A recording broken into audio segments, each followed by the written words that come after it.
Bismillahirrahmanirrahim. Assalamualaikum warahmatullahi wabarakatuh. Alhamdulillahi rabbil alamin. Wassalatu wassalamu ala ashrafil anbiya wal mursalin Sayyidina wa maulana Muhammadin, amma ba'd. Bolarek TV yang berbahagia dimanapun Anda berada, berjumpa kembali di program Titian. Saya akan berkisah tentang sejarah manusia menemukan Tuhan. Dalam kitab Muqaddimah Ibnu Khaldun, atau kalau dalam referensi bahasa Inggrisnya itu ada The History of God, karya Karen Armstrong.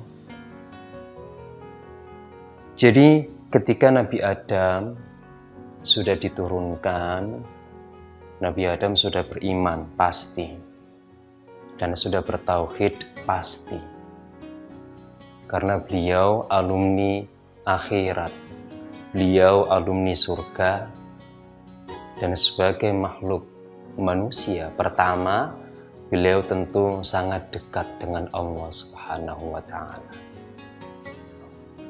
Dalam perjalanannya, tauhid atau la ilaha illallah, tiada Tuhan selain Allah ini, pada perjalanannya semakin memudar, semakin memudar, semakin memudar, sampai akhirnya manusia tidak mengenal lagi siapa yang maha kuasa sesungguhnya. Sementara manusia dalam fitrahnya itu harus mengakui yang maha kuasa. Dalam perjalanannya manusia mengalami ketidaktahuan itu. Berusaha untuk mencari, berusaha untuk mengenal. Maka kita tahu, kalau kita mempelajari tentang keyakinan atau kepercayaan, kita tentu pernah dengar istilah animisme dan dinamisme. Dinamisme ketika manusia mempercayai bahwa suatu benda tertentu atau materi tertentu itu punya kekuatan. Animisme mempercayai bahwa arwah-arwah leluhur itu punya peran bagi yang masih hidup dan seterusnya. Semua kepercayaan ini, ada yang menyembah api, ada yang menyembah bintang, ada yang mempertuhankan pohon, ada yang mempertuhankan gunung, dan seterusnya, dan seterusnya, dan seterusnya. Nah, ritual-ritual ini itu lahir sebagai konsekuensi logis dari dorongan dalam hati mereka harus percaya kepada Yang Maha Kuasa. Tapi apalah daya, dalam perjalanannya mereka tak kunjung mampu menemukan siapakah Dia yang Maha Kuasa. Dan kita bersyukur Yang Maha Kuasa berkenan mengirimkan manusia-manusia pilihan, utusan-utusan pilihan di setiap manusia. Setiap manusia. Diutuslah para nabi dan rasul. Untuk apa?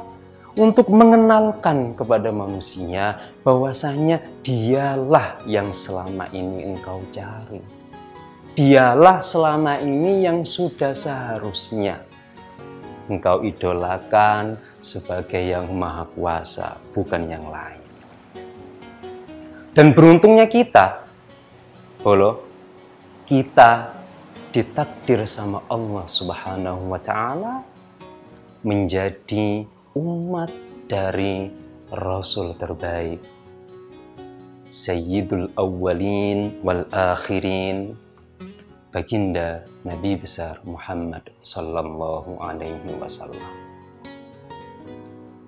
Ketika dulu para sahabat menjumpai masa hidup baginda Nabi, beruntung beliau ini bisa langsung konsultasi kepada baginda Nabi. konsultasi terkait tauhid, konsultasi terkait apapun itu, utamanya yang berkaitan dengan urusan agama. Tapi kita juga tidak kalah beruntung, Bolo. Sekalipun masa hidup baginda Nabi Muhammad Sallallahu Alaihi Wasallam ada limitasinya, tapi Allah memberikan sebuah pedoman, memberikan sebuah pegangan untuk kita yang tidak menjumpai baginda Nabi bisa tetap merasakan kehadiran beliau, bisa tetap merasakan kebenaran-kebenaran dari apa yang disampaikan beliau. Di dalam surah Al-Baqarah Alif Lam Mim, ayat ini kalau dalam ilmu Al-Quran dikategorikan sebagai ayat mutasyabihat. Ada dua, ada ayat muhkamat, ada ayat mutasyabihat. Ayat mutasyabihat itu apa? Ayat yang harus kita yakini ini adalah dari Allah dan ada makna yang dikehendaki oleh Allah, tapi kita tidak perlu memaksakan diri untuk menduga sepersisnya apa makna yang dikehendaki Allah itu. Dzalikal kitabu, kitab itu Al-Quran, la raiba ay la syakka, tidak ada keraguan sedikit pun di dalam Al-Quran. Yang harus kita garisbawahi adalah la raiba, tidak ada keraguan, bahwa Al-Quran itu tidak ada keraguan di dalamnya. Tidak ada keraguan ini adalah ketika kita, logika kita merasa nyaman menerima apa yang disampaikan oleh Al-Quran. Logika yang seperti apa yang disampaikan oleh Al-Quran? Jangan kemana-mana, Polo. Akan kita lanjutkan tetap di Titian.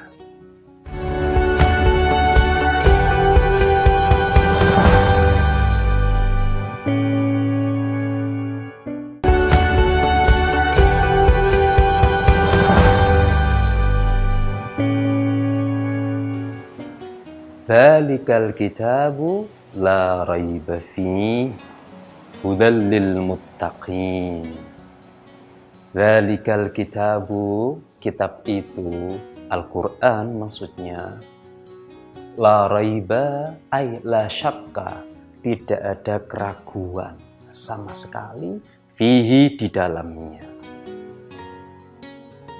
Al-Quran itu adalah kitab suci yang di dalamnya tidak ada keraguan sama sekali. Agar kita tidak ada keraguan sama sekali, Polo, maka logika kita itu harus bisa nyaman dengan statement-statement yang ada di Al-Quran, utamanya tentang ayat-ayat tauhid.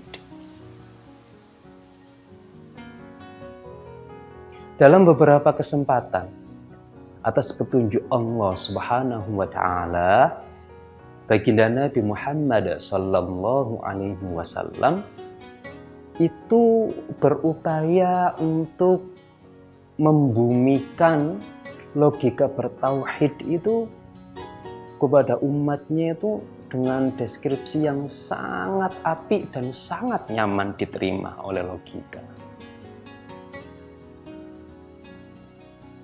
Semisal begini, baginda Nabi itu dalam satu momentum itu pernah digojlok sama orang-orang kafir Makkah saat itu. Tentu waktu itu belum dipanggil ya Rasulullah. Mereka belum memanggil ya Nabi.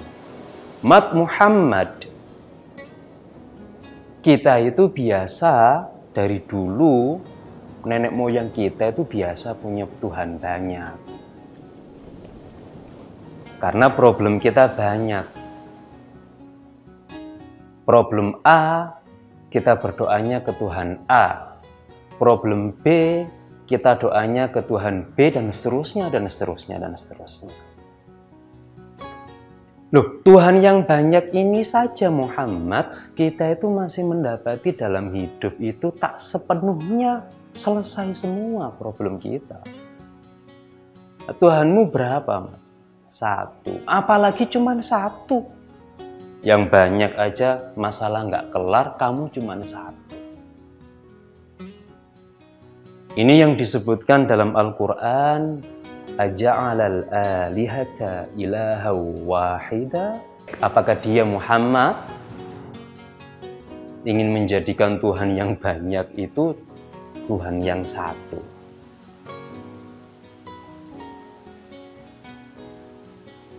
Muhammad, baginda Nabi Sallallahu Alaihi Wasallam, kemudian menimpali dengan api. Begini, Tuhan itu kan majikan. Iya. Tuhan itu kan pemimpinmu. Iya. Tuhan itu kan ketuamu. Iya. Kamu pilih mana? Punya ketua satu, punya pemimpin satu, perintahnya satu, jelas selaras. Dibanding kamu punya pemimpin banyak, perintahnya beda-beda, ngarai pusing sirah, bingung eksekusi. Mereka spontan jawab, ya enak satu pemimpin itu, Mat. Perintahnya satu, gak bingung. Loh, ini perlahan, ini menggiring logika bertauhid. Praktis, beberapa orang Quraisy, kafir Makkah saat itu, setelah mendengar argumentasi dari baginda Nabi Muhammad Sallallahu Alaihi Wasallam, perlahan mulai tercerahkan. Beberapa mulai beriman. Beberapa mulai berpikir, dan seterusnya, dan seterusnya. Logika pertama, mereka menyadari ternyata punya Tuhan banyak itu jauh lebih problem ya. Dan memang kayaknya memang harus satu. Macam-macam mereka mulai berlogika dan seterusnya. Itu pertama. Yang kedua, baginda Nabi Muhammad Sallallahu Alaihi Wasallam juga menggunakan logika kompetisi.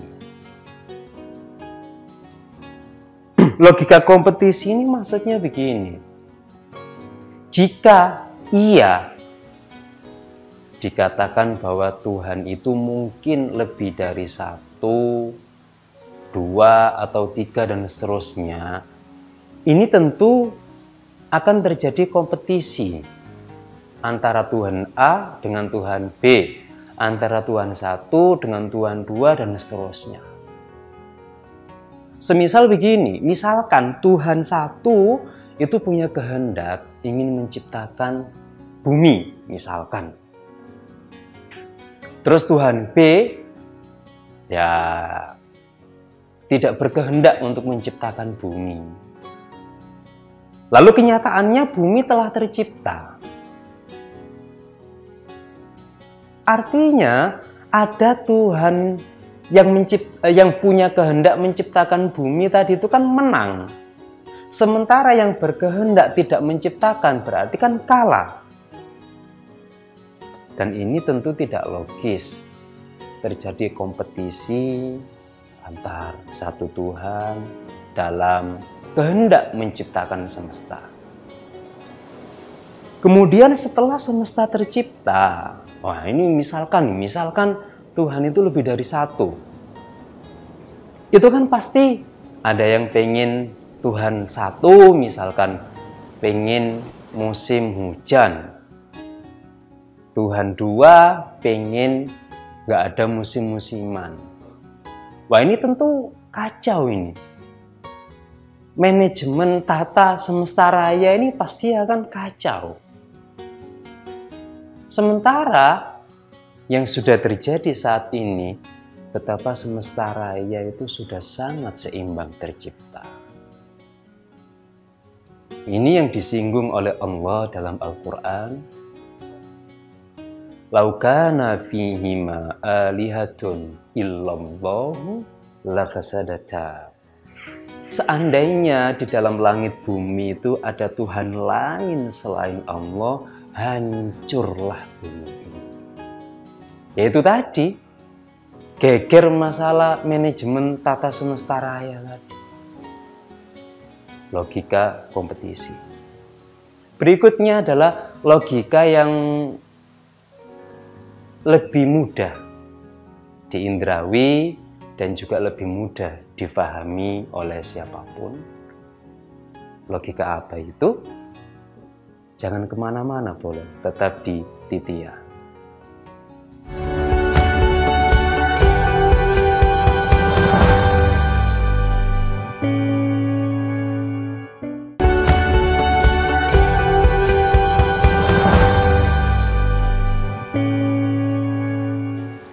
Berikutnya adalah logika yang lebih mudah untuk difahami oleh siapapun. Nah, karena indrawi. Jadi begini, Baginda Nabi itu pernah ditanya sama beberapa, kalau tadi itu kan mungkin yang tanya agak intelek. Kafir Mekahnya itu mungkin yang golongan intelek. Kalau yang sekarang ini yang tanya itu kebetulan mungkin orang-orang Mekah yang ya wis pengrajin patung itu mungkin yang tanya. Muhammad, kita itu biasa membuat Tuhan itu materinya itu kadang dari emas, kadang dari tembaga, kadang dari perak, kadang dari tanah liat. Kalau Tuhanmu itu yang satu itu, Mat, itu terbuat dari apa, Mat? Katanya begitu Baginda Nabi. Ya ini tentu yang tanya pasti bukan kaum intelek lah. Tapi Nabi juga mampu menjawabnya. Tuhanku yang satu itu tidak tercipta dari apa-apa, tapi maha menciptakan apa-apa. Alam semesta raya ini yang menciptakan adalah Tuhan. Dan tidak bisa diindrawi seperti Tuhanmu. Tuhanmu kan bisa kelihatan. Kalau Tuhanku itu tidak bisa diindrawi. Oh, keren gitu. Iya, keren Tuhan. Karena Tuhanku itu yang menciptakan semuanya. Tidak mungkin beliau itu zatnya sama dengan materi atau material di alam semesta ini. Itu Tuhan. Wah, sepertinya keren sekali Tuhanmu Muhammad. Ya, dia memang akbar. Ini beberapa orang juga mulai berpikir tercerahkan. Keren juga Tuhannya Nabi Muhammad. Plus kata Baginda Nabi, kamu itu kan kadang-kadang juga repot ngelapi Tuhan A, ngelapi Tuhan B, membersihkan supaya mengkilat, dilabur sama minyak supaya wangi, merepotkan. Kalau Tuhanku tidak, Tuhanku malah justru memberi, tidak ngerepoti seperti Tuhan. Wah, enak, ekonomis, Mat. Iya, Tuhanku adalah maha memberi dan tidak perlu diberi dan tidak mengharapkan apapun dari makhluknya. Kemudian logika berikutnya, ini dikisahkan di dalam kisah seorang ulama besar dalam teologi Ahlussunnah wal Jamaah, Imam Abu Musa al-Asy'ari. Menurut beliau, sebagai seorang mukmin, oke, kita itu bersyukur ditakdir sama Allah lahir dari rahim ibu yang muslimah, ayah yang muslim, sehingga kita pun auto menjadi pribadi yang muslim. Tapi sebagai seorang muslim mukmin yang ideal, semestinya bentuk rasa syukur, tertakdir, terlahir di lingkungan yang muslim sehingga kita otomatis menjadi muslim, itu idealnya dibarengi dengan logika-logika bertauhid tadi. Nah, ini Imam Abu Musa al-Asy'ari ini melakukan penelitian. Artinya dari sekian kalangan intelek, logika bertauhidnya bagaimana, kalangan logika atau para filsuf itu logika bertauhidnya bagaimana.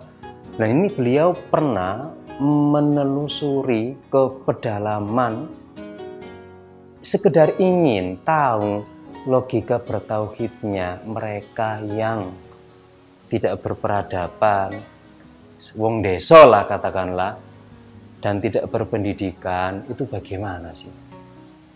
Jumpa beliau dengan seorang peternak, ditanya, "Pak, bagaimana cara Bapak itu menemukan Yang Maha Kuasa?" Dijawab sama sang peternak tadi, "Al-ba'ratu tadullu 'alal ba'ir." Di mana-mana kalau ada teletong, itu mesti mariono sapi. Di mana-mana kalau ada jejak kaki, itu pasti ada yang sudah berjalan. Urusan sapi ini wis gak ketok, sing penting lek ono teletong, pasti mariono sapi nang kene.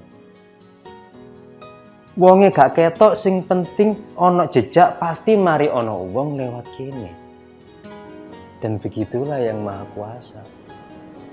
Ada mahakarya agung semesta raya seperti ini, yo pasti di sana ada Sang Pencipta yang Maha Kuasa, yang Maha Dahsyat.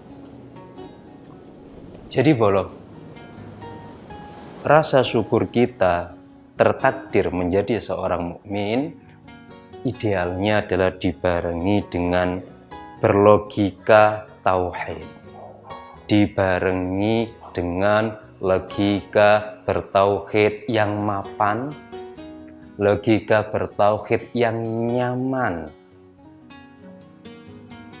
Karena disitulah kemudian ketauhidan kita itu tidak lagi abal-abal, tidak lagi karena ya wis terlahir di keluarga muslim terus otomatis muslim, tidak. Kita betul-betul bertauhid, la ilaha illallah, berdasar kenyamanan berlogika tadi. Dan pada gilirannya kenyamanan berlogika tadi itu, kalau bolo pertahankan, bolo pertajam, tidak menutup kemungkinan Allah Subhanahu wa Ta'ala akan menganugerahkan sensasi bertauhid yang lain. Walladzina jahadu fina lanahdiyannahum subulana. Dan orang-orang yang serius menuju kami, Allah, pasti akan kami tunjukkan jalan. Semoga bermanfaat polo. Mari sama-sama kita berlogika tauhid yang nyaman, diterima akal sehat kita. Selamat menikmati sensasi kebertauhidan. Terima kasih telah menyaksikan polo. Sampai jumpa kembali di program titian berikutnya. Ihdinas siratal mustaqim. Wassalamualaikum warahmatullahi wabarakatuh.